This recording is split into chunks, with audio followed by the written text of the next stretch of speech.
Welcome back to Zivo Talks. Today we are joined by Siobhan O'Shea.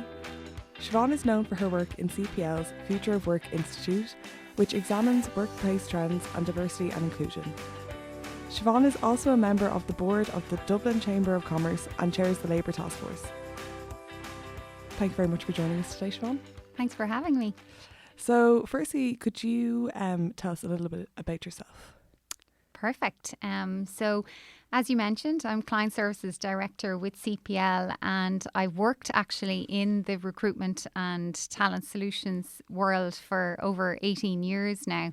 And I suppose would have started out myself as a recruiter and grew my way into kind of operational director roles, and then moving very much onto the client servicing and sales side in recent years. And prior to that, I would have spent a number of years in the States. I actually worked in New York for several years and kind of started out in financial services working on Wall Street, and then moved into television. So I've had a few kind of pivots in my own career over the years, but very much enjoy what I do now in terms of helping, I suppose, customers find the best solutions when it comes to talent for their teams. Yeah. What was it like working on Wall Street? Incredible experience, and I was so lucky. At the time I emigrated from Ireland, things would have been incredibly tough here economically, and the Irish get a phenomenal reception in the States. We're very well regarded and welcomed, and that would have been very much the experience I had when I moved there. I spent 7 years there, and in terms of it really is the land of opportunity, and I always felt that people were really supportive and egging you on, and had some fabulous mentors and role models there that to this date I'm still in touch with. So it was a really fantastic experience. Great. And so your role in CPL has evolved quite a lot. Did you always want to work in the area of even recruitment or talent solutions, as you said, or what kind of led you in that direction? So interestingly, like a lot of people who end up working in recruitment, I would have fallen into it. It would have been kind of at a point when I had returned from the States and was looking for my next move. And I suppose, somebody tapped me on the shoulder and said, listen, what about this? You're a people person, you enjoy, relationship building. I think this might suit you. And it kind of went from there. And then in more recent years, so when I joined CPL, our CEO, Anne Herity, had approached me to join, and I really felt it was a great time to be joining CPL because it's so entrepreneurial, it's so ambitious in its goals, and that's proved to be the case even in terms of our growth journey over its 30-year record, and phenomenal growth in the last kind of decade as well, and going global, continuing to take a footprint in so many countries overseas. We've got over 47 offices, so it's a great culture to be a part of when you get an opportunity, I suppose, to really add value and bring your ideas to bear. And it's a very kind of innovative culture as well, where we're all encouraged to kind of constantly be thinking, about the future of work and about the opportunities that we can, support our customers on, and equally our own people. So the term diverse workforce relates to many areas: gender, religion, disability, age, sexuality, and so on. To you, what does a diverse modern workforce look like, and what does it mean? Yeah, I'd certainly agree. It's all of that and more. I think what's great to see when when you look at diversity now, is that while diversity is a fact, it's really taking it, moving it along and shifting the dial along to that inclusivity piece. So, I suppose that ensuring that all of that great diversity that we have in our workplace is being heard, and that the voices are being, accepted and recognised, and that you feel that you're a part of, an organisation that you can add value in a meaningful way. And I think what's great to see is how much focus and attention there is now on ensuring that our working places are as inclusive and diverse as possible. And that's a big shift in a very short period from, the workplace that I would have come into, even 20 years ago, where it was quite homogenous and, there would have been very little kind of that breadth of kind of diversity that we even have in Irish society now. So it's great to see it, and it is constantly evolving. And I think that's the nature of diversity. In terms of, I would have said that, when I went to a school with all Irish people, and now my son goes to school and in his school there's over 34 cultures. So of course that has a knock-on impact into, the future of the workplace in Ireland, and rightly so. And there are so many companies that celebrate certain days of the year. However, how does a company, in your opinion, promote diversity and inclusion on a day-to-day basis? Yeah, so there's a lot of different ways I think that people can really look at this. And I think, first of all, it's stepping back and really considering, well, what is your diversity and understanding it. We in CPL actually went through this process ourselves in recent years. And, we learned a lot through going through kind of a diagnostic process of kind of surveying our people and understanding, I suppose, what is the makeup of our own, people and our workforce, in order to be able to come up with the right kind of activities that are aligned to their preferences and their needs. Because I think, companies can be guilty of kind of ticking boxes in order to feel that they're, aligned to a D&I strategy.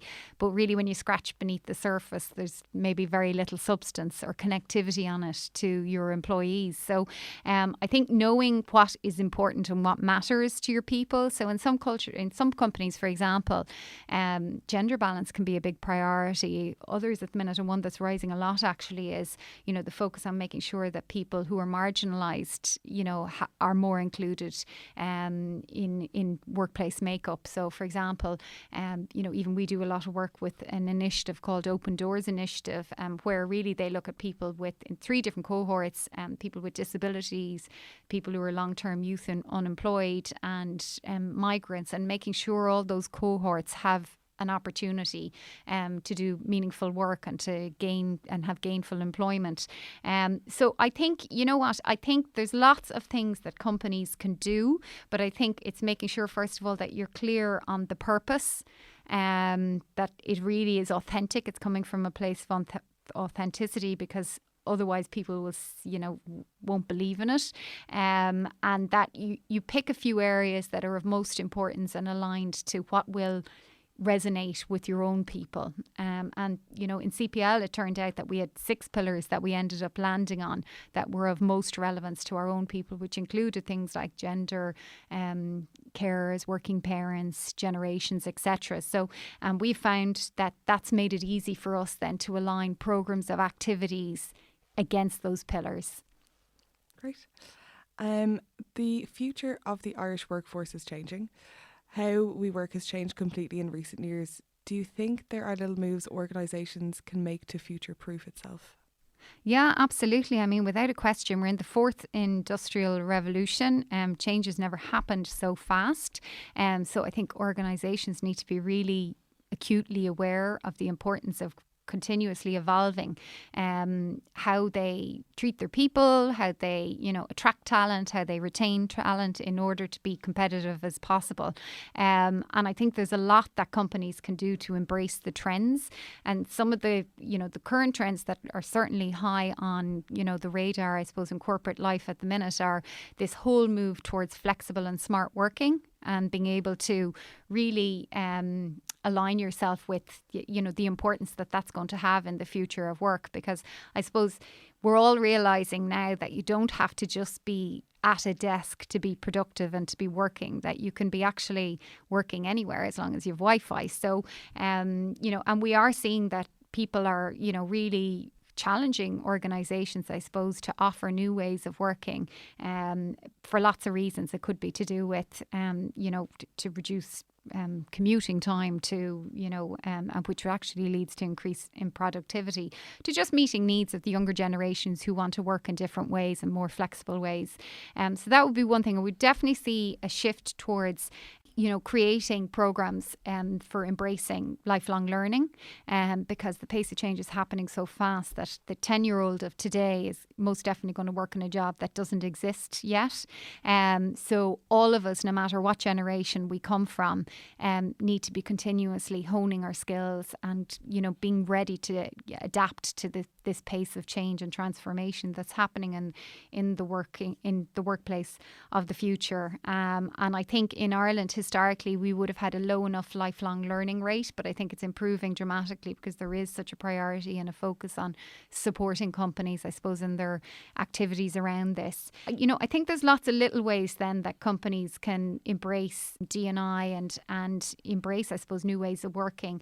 And it's everything from really, creating more collaborative working cultures, mixing up your teams, making sure that you're acknowledging people from all cultures, offering training, offering, interventions, talks, all of these types of things that, really matter and resonate to people. And I think, when you look at particularly the millennial generation and Z generation, they put a huge priority on, working for companies that offer programs like good wellbeing programs, good, training and development programs. So if you want to be able to differentiate yourself as an employer, to be able to get that talent in the first place, well, then it's incumbent on you to actually step back and have a very holistic program in place. And we see that through the Future Work Institute. We support a lot of companies around this employer proposition. We're providing services on it, such as the demand now to be able to kind of create those differentiators.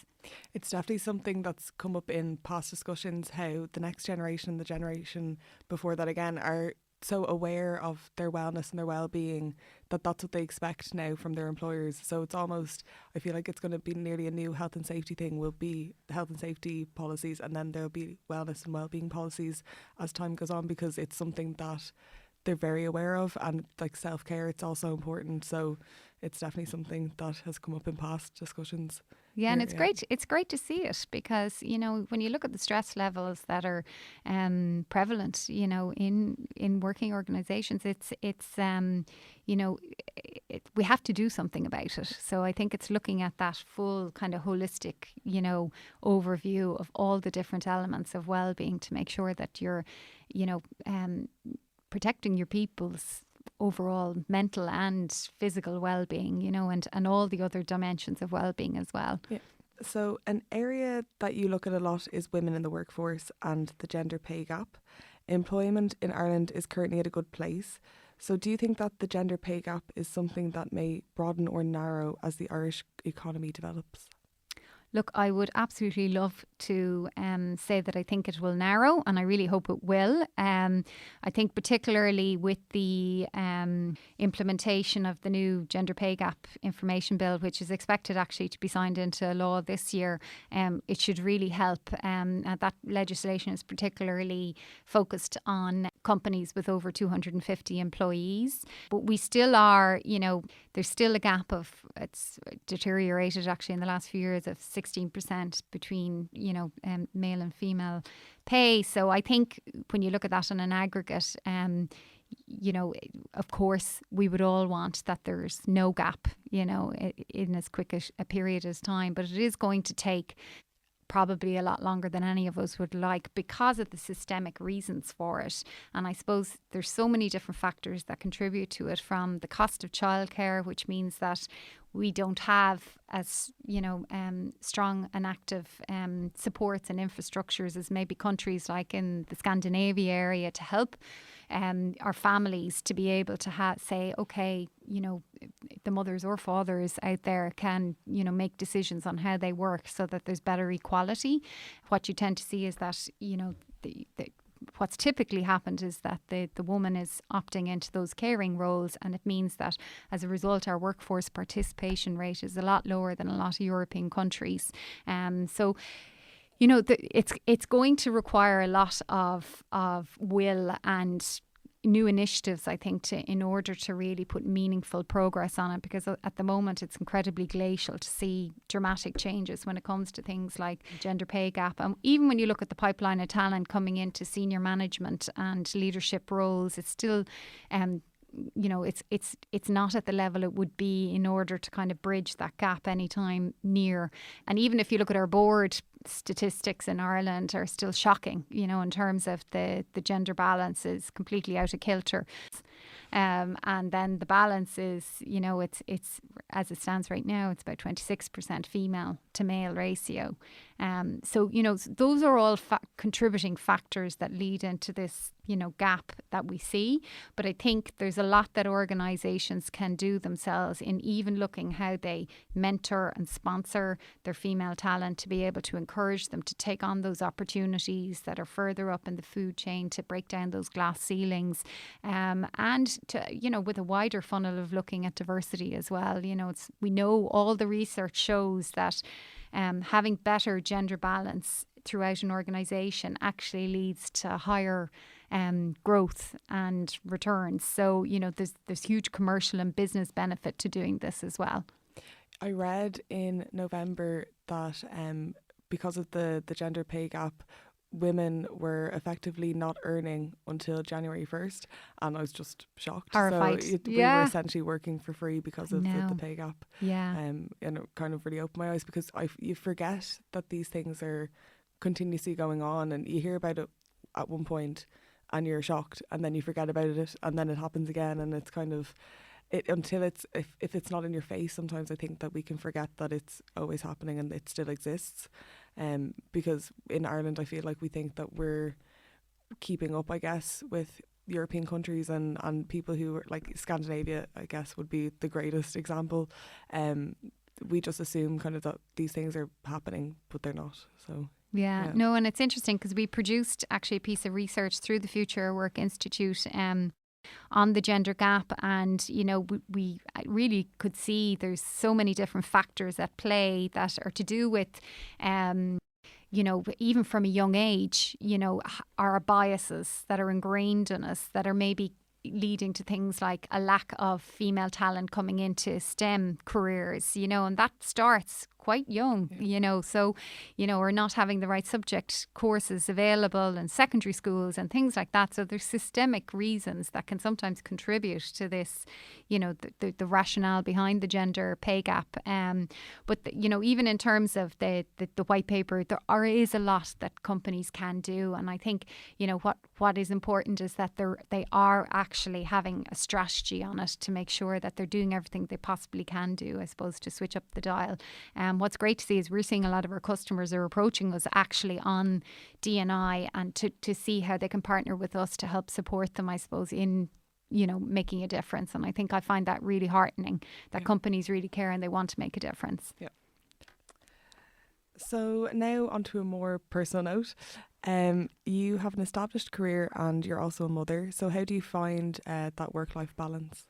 So, yeah, I'd probably more describe it as a work-life blend for me than balance. I do struggle with the balance thing. I think I'm like most people.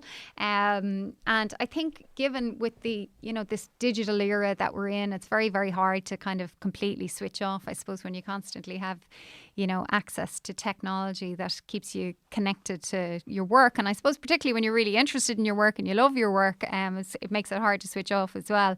But as you said, I am a mum of 2 children. I have a 13-year-old and a 10-year-old. So it's really important to me that they know that they are my number one priority. So I do prioritise things like us having a family dinner together every day and, creating experiences and memories for them that they will, take into their own adult lives. So, we do a lot of, great trips together and, on the weekends we do there's really good quality time together doing whatever. It could be going to the park or going to the cinema. And I think those things are really important to me, that they feel that when I am with them, that I am engaged, that I'm not one eye on the phone looking at a work email, and that they know that I'm present with them. And that's something I'm very conscious of, because I've seen it time and time again how, people are living to work instead of working to live, So, and I think that's really important, and there's a really clear distinction there, because ultimately when you're on your deathbed, what are you going to remember? Is it how many hours you put into your work, or is it, the memories you created with the people you love? So I suppose that's really how I try and navigate it. Yeah, I definitely think it's important to have a kind of a switch off when you leave work, that even if you see an email come in, you just don't look at it, because then you're starting this habit of constantly checking emails after work or outside work hours. And I think that if you're not in kind of brain surgery, it's not that urgent and it can wait. I think family time and time with friends and your own time as well is extremely important when you're finished work for the day, and that also has to be seen as work in a way. It's kind of like your work on yourself. So yeah, I think that's a great way of putting it, because ultimately you need to recharge and be re-energized for the next day. So I think it's a challenge. It is hard, and I think it takes a lot of discipline, and I do struggle with that discipline. I am I'm having sneaky looks sometimes at my emails. So I have to kind of be very strict with myself and kind of putting the phone down, putting it away, putting it out of sight, and actually having that rigor with my kids as well too, because equally you can all end up then in this orbit of technology wherever you're watching a TV show but no one's watching it, they're just watching their phones. Yes, yeah, exactly. Been there too many times. Yeah. So something then we ask all our guests is, how do you practice your own well-being? Yeah, so in terms of, for me anyway, there's a couple of ways I practice my own well-being. So I love walking. So my Fitbit friends will love this, but I wear a Fitbit and I have kind of a daily goal that I do minimum 10,000 steps a day. And that's worked really well for me actually in the last few years. At times when I might be tempted to lie on the sofa and I've only hit way less than my 10,000 steps, it might motivate me to get out and go for a walk. So that's one way. I actually find that incredibly cathartic and decompressing, because it kind of switches off your, it eliminates that kind of stress of the day and you kind of wash that off. I love spending time on my hobbies and the things I'm passionate about. So everything from painting to traveling. I love traveling and adventure, to spending time with my family and friends, going for a lovely meal. So it's really that flow activity as well. Things like I'm an avid reader. So anything that kind of switches me off, that I can't be multitasking or doing two things at the one time. So the things like cooking, reading, all those kind of activities help me really switch off and kind of reboot. And I do try and give them priority, because I do notice the difference when I've spent times on those things, and they kind of, give you a feel-good factor. And would you say, would take cooking for an example? I know sometimes cooking can be a task, but I would also really enjoy cooking.